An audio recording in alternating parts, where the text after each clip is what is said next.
Hello friends, मैं इला शर्मा और मेरे टेरेस गार्डन पे आपका बहुत स्वागत है।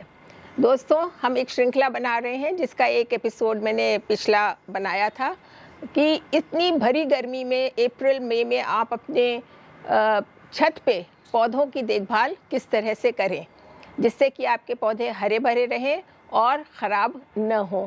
तो उसी श्रृंखला को आगे बढ़ाते हुए, और हाँ, उसका जिन्होंने नहीं देखी है मेरी वो पहला एपिसोड, उसका डिस्क्रिप्शन जो है लिंक हम शेयर कर रहे हैं डिस्क्रिप्शन बॉक्स में, तो प्लीज़ उसको भी देखिएगा। और उसके कंटिन्यूएशन में आज हम ये दूसरा एपिसोड बना रहे हैं। उसमें हमने बात की थी कि आज हम आपको बताएंगे कि गर्मियों में अपने पौधों को खाद किस तरह से आपको देनी है, मैन्योरिंग किस तरह से करनी है। उससे पहले कि मैं मैन्योर को टच करूं, मैं पहले बताना चाहूँगी एक और विषय पे, मल्चिंग के लिए, कि अपने पौधों की सॉइल को ठंडा रखने के लिए आप क्या करें, क्योंकि सॉइल जो है वो सन में बहुत एक्सपोज रहती है, धूप में बहुत उस पर डायरेक्ट पड़ती है, तो आपका जो टॉप सॉइल है वो बहुत जल्दी सूख जाता है। जो ऊपर की खुराक लेने वाली जड़ें हैं वो सब जलने लगती हैं। तो सबसे पहले हमको उन्हें बचाना है। तो उनको हम किस तरह से बचा सकते हैं दोस्तों? तरीका है मल्च करने का।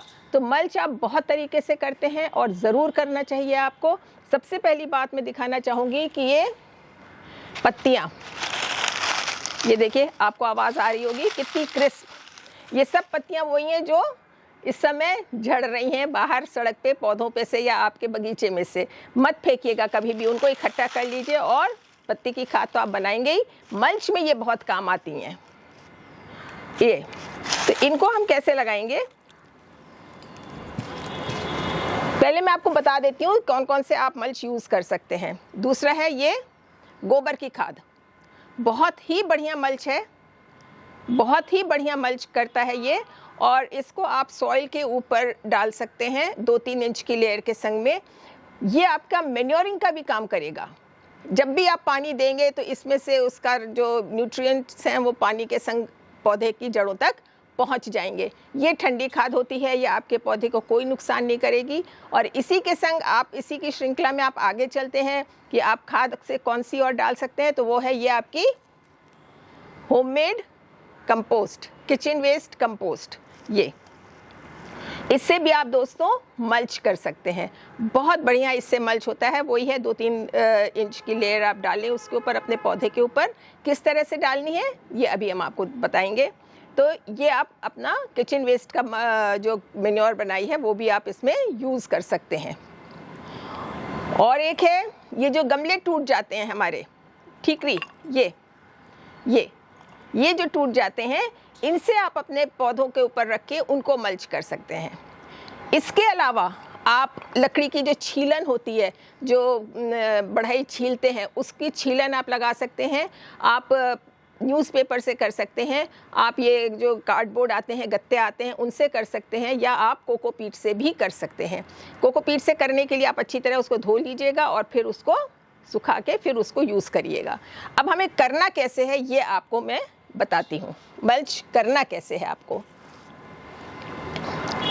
जैसे हम ये पौधा लेते हैं, इस पौधे में ये सॉइल है, इसकी सारी एक्सपोज्ड है इस समय। अगर हम ठीकरी लगाते हैं तो ये ठीकरियाँ उल्टी करके, ये जो गड्ढे वाली साइड है ये आप रखेंगे नीचे की तरफ, और ये जो उभरी हुई सतह है ये आप रखेंगे ऊपर की तरफ। ठीक है, ये ऊपर रहनी चाहिए, क्योंकि अगर आप इस तरीके से रखेंगे, इस तरह से रखेंगे, तो आप जब पानी देंगे तो इसमें पानी भर जाएगा, जो आपके पौधे के बाद में नुकसान करेगा। तो इसलिए हम इसको इन्वर्टेड रखेंगे इस तरह से। तो ये आप ये देखिए, ये इसको ऐसे लगा दीजिए, इनकी लेयर खूब अच्छी तरह से गमले के ऊपर लगा दीजिए।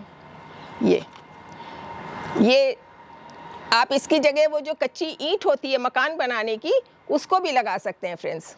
जिसे रोड़ी बोलते हैं, मकान में काम आती है कच्ची ईंटें, उनकी रोड़ी भी आप लगा सकते हैं। तो आप इस तरह से अपने सॉइल को भरी दोपहरी में प्रोटेक्ट कर सकते हैं। और आप इनके ऊपर पानी देंगे, ये मॉइस्चर एब्जॉर्ब कर लेगा, पानी एब्जॉर्ब कर लेगा, और आपकी सॉइल को ये ठंडा रखिएगा।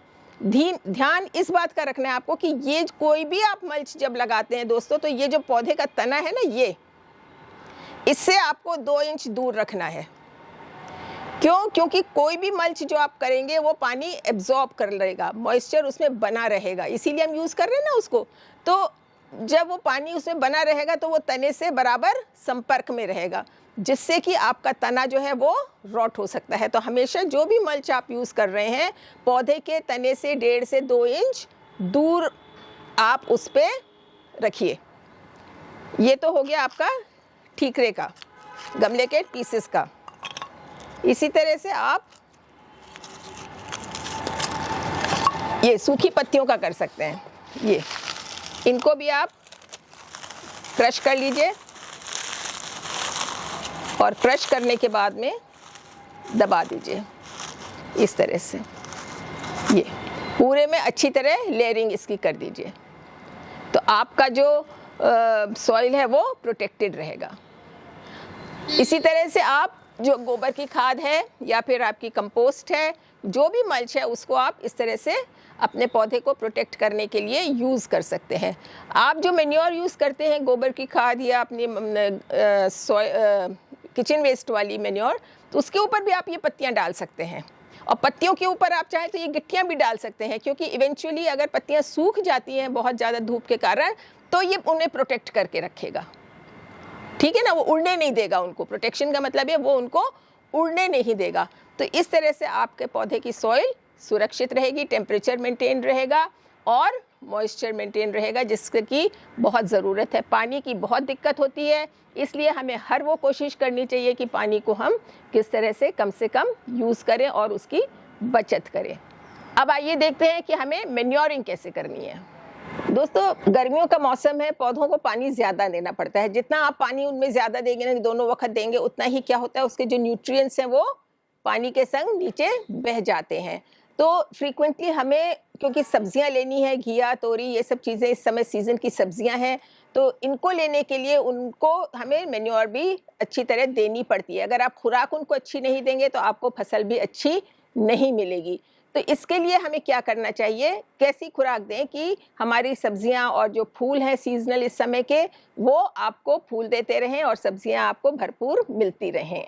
तो इसके लिए आप गोबर की केमिकल तो यूज़ करिएगा मत कभी भी, इतनी गर्मी में कभी भी केमिकल यूज़ नहीं करिएगा। और दूसरी बात यह है कि जब भी आप मैन्योर डालेंगे तब आपकी सॉइल जो है वो मॉइस्ट होनी चाहिए, क्योंकि सूखी सॉइल में आप डालेंगे तो उसको दिक्कत होती है एब्जॉर्ब करने में, जड़ों में पहुंचने में उसको टाइम लग जाता है। तो इसलिए आप लिक्विड मैन्योर अगर यूज़ करते हैं तो वो आपके इस मौसम के लिए बहुत अच्छी रहती है। आप वैसे चाहें तो आप गोबर की खाद एनी टाइम 12 महीने यूज़ कर सकते हैं और अपनी किचन वेस्ट हमेशा यूज़ कर सकते हैं। और खाद हमें देनी कब है, वो देनी है हर 12 से 15 दिन में। 2 से 3 हफ्ते में आपको एक बार ज़रूर खाद दे देनी चाहिए। मैं ज़्यादातर यूज़ करती हूँ इस समय लिक्विड मैन्योर, पौधों को आसानी से मिल जाती है। चूँकि मल्चिंग वगैरह भी कर रखी है हमने, तो सॉइल थोड़ा हमारा ऊपर आ जाता है, जगह नहीं होती है कि हम खाद दे सके, तो इसलिए मैं देती हूँ उनमें लिक्विड मैन्योर। लिक्विड मैन्योर देने के टाइम पर भी आपको ये ध्यान रखना है कि आपकी जो सॉइल है वो मॉइस्ट है। अब लिक्विड मैन्योर आप किस चीज़ की दे सकते हैं, मैं देती हूँ ये बोन मील और नीम खली, इसको सोक कर दिया, 2-2 मुट्ठी 1 लीटर पानी में भिगो दीजिए आप। ये देखिए, ये 2 हफ्ते से भीगी हुई थी और इसका कलर ऐसा डार्क हो जाता है, बिल्कुल कोई स्मेल नहीं, कुछ नहीं। और भिगोने के बाद आप इसको चलाते रहिए।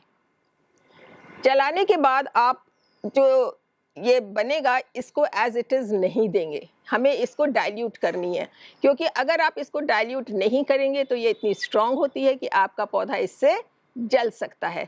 तो हम इसको करेंगे डाइल्यूट कितना, जितना कि एक हमारी चाय के कप होता है ना ग्रीन टी वाला, उतना हम इसको डाइल्यूट करेंगे।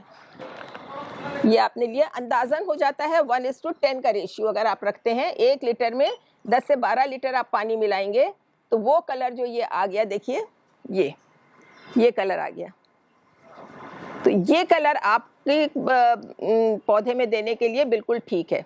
इसको वही जड़ से दूर, आपको तने से दूर देना है, चारों तरफ घुमा के डाल देना है। एक 10 लीटर के गमले में इतना पानी, जितना ये कप है 150 ml टाइप, 100 ml से 150 ml तक वो पर्याप्त होता है। दूसरा मैं डालती हूँ बायो एंजाइम। ये खाद नहीं है, लेकिन जो भी आप अपने पौधे में मैन्योर डालते हैं वो इसको एब्जॉर्ब करके पौधे तक पहुंचने में, उसको लेने में, पौधों को ग्रास्प करने में बहुत मदद करता है। ये मेरे घर पे ही बने हुए हैं, चाहे आप किसी भी चीज़ का बना सकते हैं, सिट्रस का, मिर्ची का, प्याज, लहसुन का। ये वीडियो हम शेयर कर देंगे, हमने बनाए हुए हैं, कैसे बनती है। बहुत फ़ायदे की चीज़ है, आप ज़रूर इसको बनाइए। इस समय जैसे तरबूज के छिलके आ रहे हैं, खरबूजे के छिलके आ रहे हैं, अनार है, whatever you can use it. ये सिट्रस आप यूज़ करिए। और इस समय आप देखेंगे आपके पौधों में एफिड्स और मिलीबग्स वगैरह का भी और माइट्स का बहुत अटैक होता है, क्योंकि सीज़न चेंज हो रहा है। इसको आप रेगुलर हर हफ्ते स्प्रे करते रहेंगे तो आपकी ये प्रॉब्लम भी एकदम सॉल्व हो जाएगी। और आप अपने देखेंगे पत्ते जो आपके हैं पौधे के, वो कितने लश ग्रीन और हेल्दी। तीसरा मैं यूज़ करती हूँ ये बायोवीटा। जैसा कि हमने पहले देखा कि जितनी बार हम पानी डालते हैं गर्मियों में, आपके जो न्यूट्रिएंट्स हैं वो लीच आउट करते हैं, बह जाते हैं। तो जो माइक्रो न्यूट्रिएंट्स होते हैं उनको रिप्लेनिश करने के लिए ये बहुत सहायक होता है। इसको आप ज़रूर यूज़ करिए। अपने लिक्विड मैन्योर की तरह भी ये ग्रैन्यूल्स में भी मिलता है। ग्रैन्यूल्स हम यूज़ नहीं करते हैं, मैं तो यही यूज़ करती हूँ लिक्विड। और बहुत फ़ायदा आपको इससे फ़र्क आपके पौधे में महसूस होगा। उसको माइक्रो न्यूट्रिएंट की कमी नहीं होगी। ये जो वेन्स होती है ना, ये बीच में हरी और पत्तियां पीली, इस तरह की सी जो भी प्रॉब्लम्स हैं वो आपकी बायोवीटा से सॉल्व हो जाती है। ये कई नामों से बाज़ार में मिलता है। आप सीवीड बोलेंगे, आपको सागरिका भी करके कुछ नया आया है, इस तरह से कई उसमें मिल जाता है। आपको ग्रैन्यूल्स हैं तो आप उनको सोक करना पड़ेगा, फिर आप उसको डाइल्यूट करके दे सकते हैं। तो और इसका अगर आप स्प्रे भी करते हैं पत्तियों के ऊपर सवेरे सवेरे, जब पत्तियों का स्टोमेटा खुला होता है और वो सूरज की किरणों से भोजन बना रही होती हैं, उस समय अगर आप इसको स्प्रे करते हैं वही महीने में एक बार, तो आपके पौधा को पत्तियों के द्वारा भी खुराक मिलेगी और वो बहुत हेल्दी बना रहेगा। तो इस तरह से अगर आप अपने पौधों को खुराक देती रहेंगी, मल्च करते रहेंगे, तो यकीनन ये 2-3 महीने जो गर्मियों के भयंकर गर्मी के 45 डिग्री वाला टेम्परेचर है, आपके पौधे बहुत अच्छी तरह से झेल पाएंगे और आपको भी खुशी महसूस होती रहेगी। तो दोस्तों, अगर ये वीडियो मेरा और ये राय पसंद आई हो तो लाइक करिएगा, शेयर करिएगा और चैनल को सब्सक्राइब ज़रूर करिएगा। Take very good care of your selves, of your plants and garden. Thank you.